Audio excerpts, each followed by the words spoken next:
ॐ सहना भवतु सहनौ भुनक्तु सह वीर्यं करवावहै तेजस्विनावधीतमस्तु मा विद्विषावहै। ओम शांति शांति शांति। हरि ओम। तो भगवान आगे कहते हैं, हम लोग इंद्रियों के और मन के प्रमथन स्वभाव के कारण कैसे वो हमारी आसक्तियों को बार बार पोषित करता रहता है, इसके बारे में पिछले श्लोक में देख रहे थे। अब इस श्लोक में देखिए, भगवान कहते हैं, तानि सर्वाणि संयम्य युक्त आसीत मत्परः वशे ही यस्येन्द्रियाणि तस्य प्रज्ञा प्रतिष्ठिता। तो भगवान कहते हैं कि ऐसा व्यक्ति वो तानि सर्वाणि संयम्य, वो उन सभी जो इंद्रियां हैं उनको संयम से नियंत्रण में करके, संयम करते हुए युक्त आसीत मतलब ठीक से उन पर नियंत्रण करके युक्त होकर फिर बैठे। कैसे? मत्परा मतलब मेरे ध्यान में बैठे। तो वसे ही यस्येन्द्रियाणि, अगर जिसकी इंद्रियों के विषय, जो इंद्रियां विषयों में बार बार जाती हैं, जिसका उन पर वश है, उसी की प्रज्ञा जो है वो प्रतिष्ठित है। प्रज्ञा मतलब उसकी बुद्धि स्थिर हो सकती है।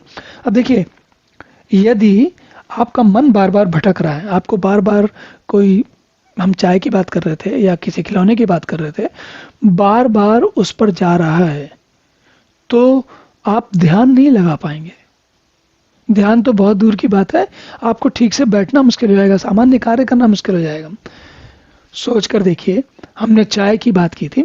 अगर आपको सुबह आप 6 बजे उठकर चाय पीते हैं, सुबह उठते हैं, सुबह की चाय पीते हैं, मान लीजिए 6 बजे पीते हैं, और आज आपने निश्चय खुद ही किया, किसी ने कहा भी नहीं आपसे कि आप चाय मत पी, आज मैं चाय नहीं पीऊंगा या पीऊंगी, तो होगा क्या कि 6 बजे आप उठे, 7-8 बजे तक तो चलेगा, फिर 9, 8:30, 9 बजे, 10 बजे से होगा क्या कि मन में बार बार आपको थोड़ी देर बाद, 5 मिनट, 10 मिनट, 4 मिनट के बाद, 12 मिनट के बाद आपको याद आएगा, आज देखो चाय नहीं पी मैंने।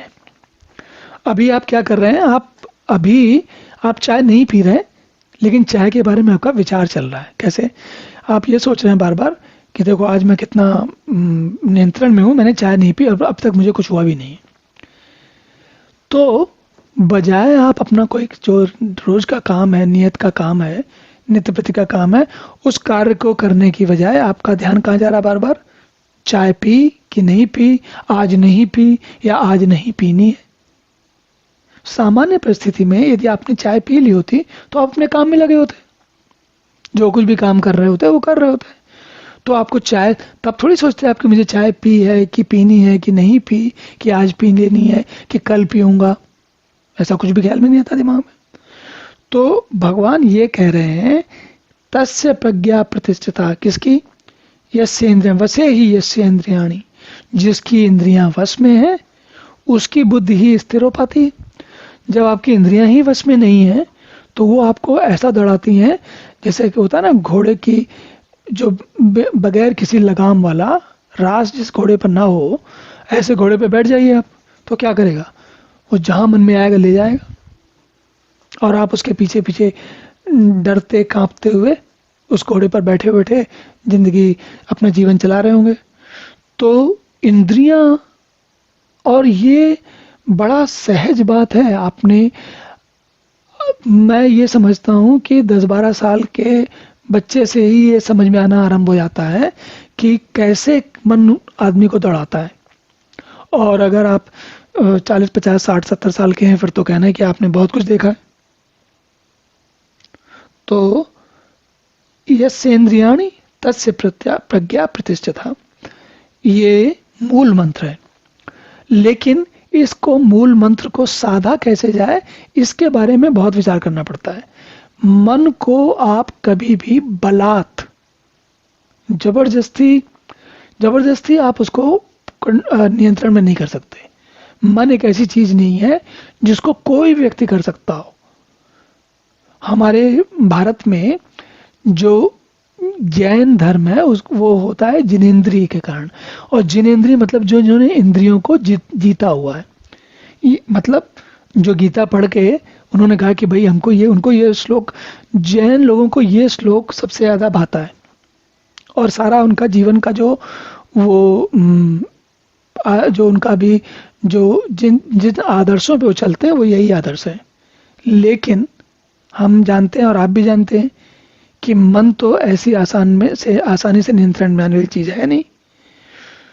तो मन को कैसे संभालना है उसके लिए बहुत सारी जुगत लगानी पड़ती है, और हर व्यक्ति को अपने अपने वो कहाँ पर है उसके हिसाब से आरंभ करना पड़ता है। जैसे एक उदाहरण बताता हूँ, मान लीजिए हम चाय की बात कर रहे थे और मुझे चाय बहुत अच्छी लगती है। आप मुझे कई बार नाना प्रकार से अलग अलग तरीके से समझाएं, जैन लोगों का उदाहरण दें कि देखो कितना इंद्रिय संयम वाले होते हैं, या और किसी का उदाहरण दें, और जमाने भर की नई नई बातें आप मुझे बताएं। लेकिन उसके बाद भी क्या होगा, मेरा मन घूम फिर के चाय पे पहुंच जाएगा।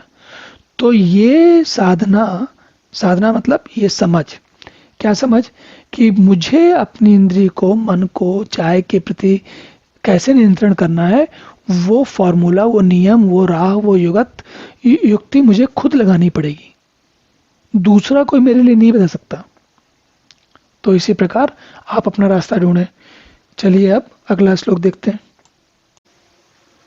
ओम पूर्णमदः पूर्णमिदं पूर्णात् पूर्णमुदच्यते पूर्णस्य पूर्णमादाय पूर्णमेवावशिष्यते।